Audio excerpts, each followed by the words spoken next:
Ladies and gentlemen, another classic fantasy series is getting the progressive Hollywood rewrite treatment. Because, we can't just enjoy a story anymore. It has to be reimagined, reinterpreted, and injected with all the leftist nonsense that makes woke Twitter happy, aka blue sky, whatever the heck that's supposed to be. So what's the latest victim? The Wheel of Time. And what's the crime? Yet another forced LGBTQ romance that literally wasn't in the books. Here's what Polygon says. In the books, Avienda and Elaine are drawn to Rand, by fate more so than circumstance. Both are bonded to him through the prophecy and ultimately fall in love with him, agreeing to share him. Exactly. They fall in love with a man who is literally the prophetic hero of the series. But in this show, nah, we can't have a strong, beautiful woman devoted to a man. That's problematic. Instead, let's make them kiss each other in their very first scene together because representation or whatever. And of course, the showrunner himself just had to insert his woke agenda. The change came from showrunner Rafe Judkins, who saw it as part of a way to explore Elaine more deeply than they got to in season 2. Oh, so to explore her character, we had to change her entire romantic arc. Right. Because clearly women can only be interesting if they're rejecting traditional romance and being super progressive about everything.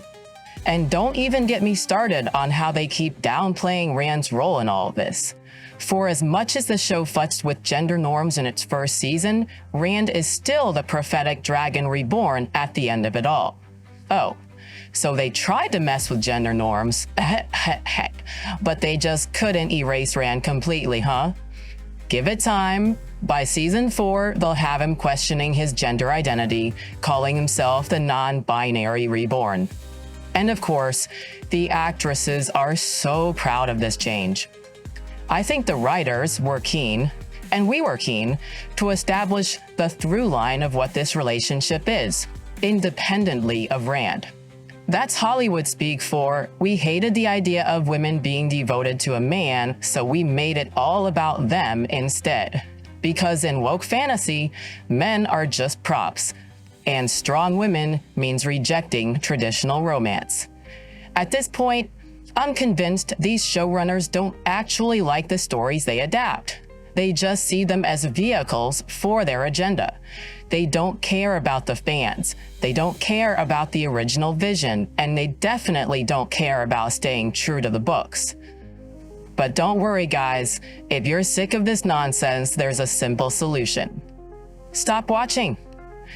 Let this woke disaster flop just like every other soulless progressive remake. And when Hollywood finally realizes that audiences don't want their childhoods rewritten, maybe, just maybe, we'll get an adaptation that actually respects the source material. Until then, I'll be rereading the real Wheel of Time, the one that isn't trying to score points with woke Twitter. What do you guys think of Amazon's reimagining of Wheel of Time? Have you seen it? Do you plan to see it? Let me know down in the comments. And please do me a favor and like this video if you like the video. And if you want to hear more commentary, hit that subscribe button. I would really appreciate it. Until next time.